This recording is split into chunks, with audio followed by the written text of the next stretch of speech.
खमागणी। मैं प्रवीण सिंह डाबला और ये सिर्फ नाम नहीं, ये आप सभी का भरोसा। और इसी के साथ आज हम बात करेंगे वैशाली नगर की। जी हाँ, जयपुर के वैशाली नगर की। और वैशाली नगर का कुछ इस तरीके से है, जो यहाँ कॉलोनियाँ कटी हुई हैं। ये कटी है लगभग 1900 के दशक से, जो कि वेल सेटल्ड, वेल डेवलप्ड एक सोसाइटी बनाई गई थी, जहाँ पे तकरीबन बहुत अच्छे खासी सेक्टर सड़कें निकाली गई हैं, बहुत अच्छे खासे पार्क निकाले गए हैं। आज अगर वैशाली नगर की बात की जाए तो यहाँ पे भाव तकरीबन तकरीबन आपको देखने को मिलेंगे, लाख रुपए पर गज, 1.25 लाख रुपए पर गज, 1.5 लाख रुपए तक का आपको भाव आराम से मिल जाएगा।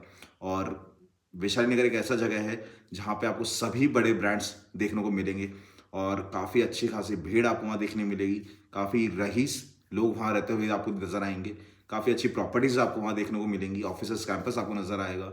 और कनेक्टिविटी की बात की जाए, काफ़ी स्ट्रॉन्ग कनेक्टिविटी है वैशाली नगर की, चारों तरफ से वैशाली नगर पहुँचने के लिए। एक तरफ खातीपुरा है, एक तरफ डीसीएम है, 200 फीट है, झोटवाड़ा है, खिंडी फाटक है, सिरसी रोड है, निवारू है। बहुत सारे एरिया को कनेक्ट करता है, धावास कनेक्ट करता है। और ये एक ऐसा स्पॉट है जो आज सभी का चाहता स्पॉट है, जहाँ पर लोग रेगुलर अपनी मीटिंग्स करना, अपने फैमिलीज के साथ बैठना, फूड के लिए वहाँ जाना, अच्छे रेस्टोरेंट्स आपको वहाँ देखने को मिलेंगे, अच्छे क्लब्स आपको देखने को मिलेंगे। तो मोटा मोटा ये हिसाब है कि सभी मूलभूत सुविधाएं वहाँ आज की तारीख में उपलब्ध हैं।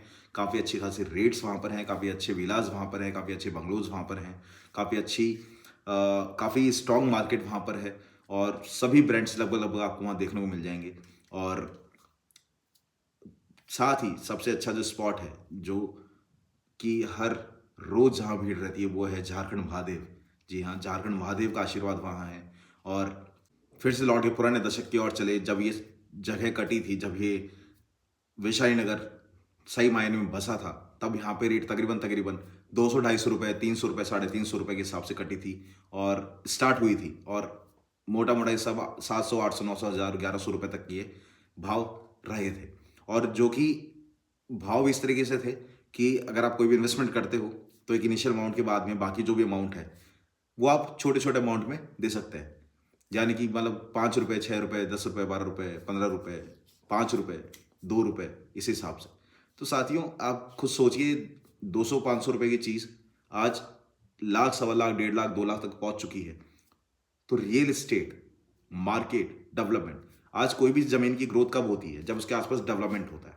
यानी कि हम, या आप पर ही ले लें, अगर आप आज कोई घर खरीदने जा रहे हैं तो आप सबसे पहले क्या देखेंगे? मैं जहाँ प्लॉट ले रहा हूँ उसके आसपास कोई कॉलेज है, यूनिवर्सिटी है, कोई रिंग रोड है, कोई बड़ी सड़कें हैं, हॉस्पिटल है, या कोई अच्छा खासा इंफ्रास्ट्रक्चर वहाँ पे है, कोई अच्छा खासा कैंपस वहाँ पे है, या फिर क्योंकि या फिर अच्छा खासा मार्केट वहाँ पर है।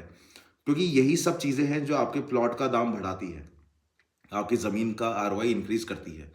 डेप्रिसिएशन प्लॉट में कभी इसीलिए नहीं होता क्योंकि क्या तो स्थिर रहेगा, या धीरे धीरे मूव करेगा, या अचानक से बूम करेगा। ज़मीन ही एक ऐसी चीज़ है जो सेफ इन्वेस्टमेंट हमेशा से रहा है, हमारे पुरखों के ज़माने से रहा है। तो साथियों, आप इसी अंदाजे से लगा सकते हैं कि 200-500 रुपये की चीज़ जब कटी थी, आज उसके भाव लाख, 1.25 लाख, 2 लाख तक पहुंच चुके हैं। और ये मज़ा तभी है अगर, आज भी वैशाली नगर में बहुत सारे लोग ऐसे हैं जिन्होंने बहुत समय पहले, यानी कि 1900 दशक में ही ये ज़मीनें ले ली थी, अपने इन्वेस्टमेंट कर लिए थे, और आज उनकी ज़मीनों की वैल्यू बहुत अच्छी खासी है। यानी कि करोड़ों में ज़मीनों के भाव हैं उनके। और एक, कह सकते हैं, एक पैसिव इनकम उन्होंने क्रिएट कर ली, जो कि आने वाली पीढ़ी दर पीढ़ी उनको काम आएगी। क्योंकि ज़मीन आप सिर्फ आपके लिए नहीं है, ये आपके आने वाली पीढ़ी के लिए भी बहुत इंपॉर्टेंट है। आपके आने वाली पीढ़ी को भी बहुत स्ट्रॉन्ग करता है, अपने बच्चों को बहुत स्ट्रॉन्ग करता है, बुरे समय में बहुत काम आता है। मुसीबत के समय कोई काम आए या ना आए, लेकिन आपकी ज़मीन हमेशा काम आती है, गिफ्ट करने के लिए बहुत अच्छी रहती है। साथ ही, और ज़मीन एक ऐसी चीज़ है जहाँ से आप रेंटल ग्रोथ काफ़ी अच्छी खासी निकाल सकते हो। एक उम्र के बाद में, अगर आप, हर हर कोई एक उम्र के बाद में रिटायरमेंट लेता ही लेता है, और रिटायरमेंट के बाद में ये ज़मीन ही ऐसी चीज़ है जो उसको अच्छा खासा पैसा निकाल के देती है महीने का। यानी कि आप ज़मीन को कमर्शियल एक्टिविटी के लिए यूज़ कर सकते हो, रेंटल ग्रोथ उस पे दे सकते हो, लीज़ के लिए आप दे सकते हो, कोई भी ब्रांड को आप दे सकते हो, एटीएम के लिए आप दे सकते हो, बैंक के लिए आप दे सकते हो। बहुत सारे ऑप्शंस हैं, बहुत सारे ऑप्शन। ज़मीन हमेशा फ़ायदे का सौदा रहा है, रहेगा और हमेशा रहेगा। इसका कोई तोड़ हो ही नहीं सकता। उछाल ज़मीनों में ज़रूर आता है। जहाँ जहाँ डेवलपमेंट आता जाएगा, ज़मीनों का भाव बढ़ता जाएगा, ज़मीनों की ग्रोथ होती जाएगी, क्योंकि ज़मीन हमेशा अप्रिशिएट ही करेगी, भूमि अप्रिशिएट ही करेगी, भूमि हमेशा पैसा बढ़ाकर ही देगी, कभी आपको घाटे में नहीं लेके जाएगी।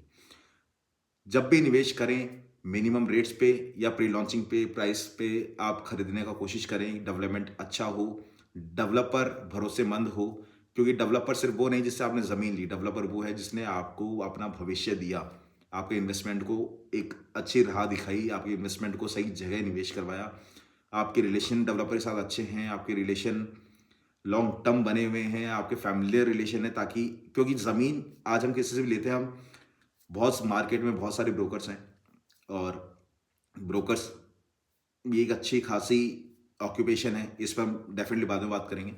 लेकिन ब्रोकर हमेशा वो ढूंढिए जो सिर्फ ऐसा नहीं कि आपने एक प्लॉट लिया उसके बाद आप कभी उसे मिले ही नहीं, कभी आपने उससे जाना ही नहीं, कि आपका आपका प्लॉट हुआ, आपने आपने जो भी ब्रोकर है उसकी फीस पे करी और उसके बाद कोई रिलेशन नहीं।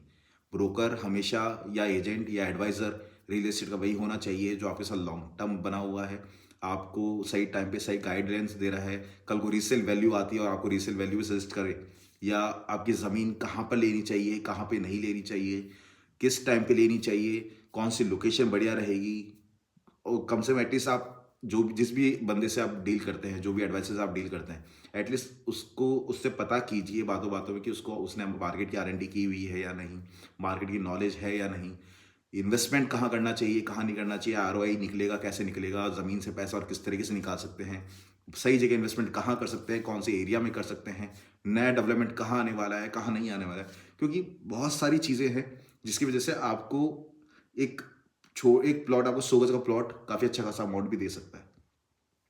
तो साथियों, वैशाली नगर की तो आज हमने बात करी और इसी तरीके से हम बहुत सारी जगह की भी हम बात करेंगे। तो जब भी निवेश करें अच्छी रेट्स पर करें, कोशिश करें कम से कम रेट पे अच्छा डेवलपमेंट मिले, और हमेशा फोकस करें स्क्वायर यार्ड पे, गज पे फोकस करें। राजस्थान में गज चलता है और गज में फोकस करें, क्योंकि अगर आपको डिस्टेंस थोड़ा सा ज़्यादा मिल रहा है कोई दिक्कत नहीं है, क्योंकि आने वाले समय में वो डिस्टेंस बहुत छोटा हो जाएगा, बसावट पहुंच जाएगी, आवासीय क्षेत्र हो जाएगा, और जैसे इन दशक में वैशाली नगर का जो माहौल हुआ है वो माहौल आप कितनी ही दूर करो वो माहौल वहाँ पहुँच ही जाएगा। क्या तो सरकार वो माहौल वहाँ ले आएगी, या हमारी जनसंख्या, भारत की जनसंख्या अपने आप वहाँ माहौल ले आएगी। धन्यवाद।